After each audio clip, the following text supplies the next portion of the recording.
พื้นแผ่นดินจะถือตัดหอนการแบ่งเผ่าพันธุ์พงแพง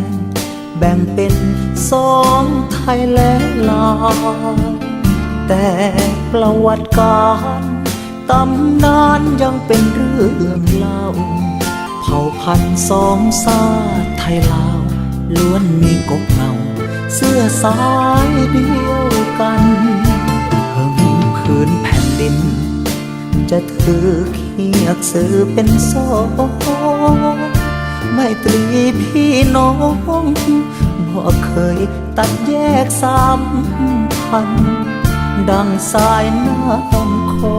งที่บ่อาจตัดขาดสะบั้นบ่ต่างน้ำใจสายทาน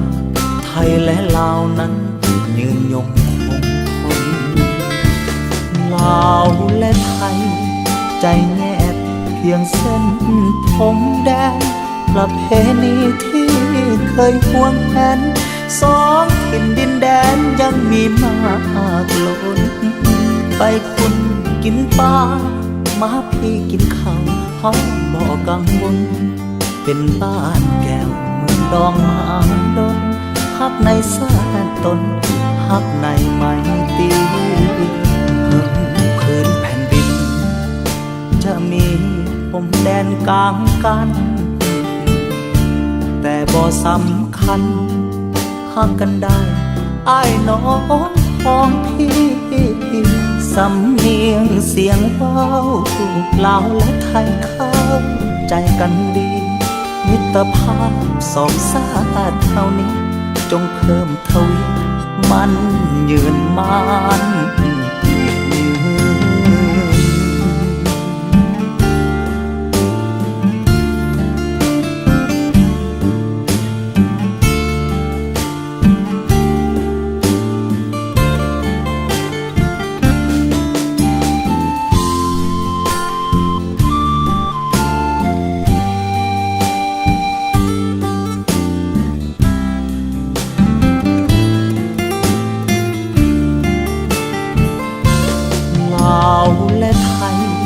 ใจแยกเพียงเส้นผมแดงประเพณีที่เคยห่วงแหน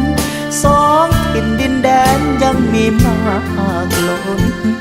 ไปคุณกินปลามาพี่กินข้าวเฮาบ่กังวลเป็นบ้านแก้วเมืองดองมาดนฮักในแสนตนฮักในไม้ตีเพิ่งพื้นแผ่นดินจะมีพรมแดนกลางกันแต่บ่สำคัญฮักกันได้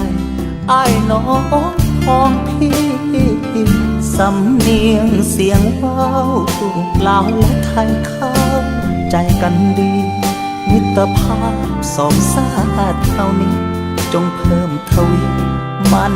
ยืนมัน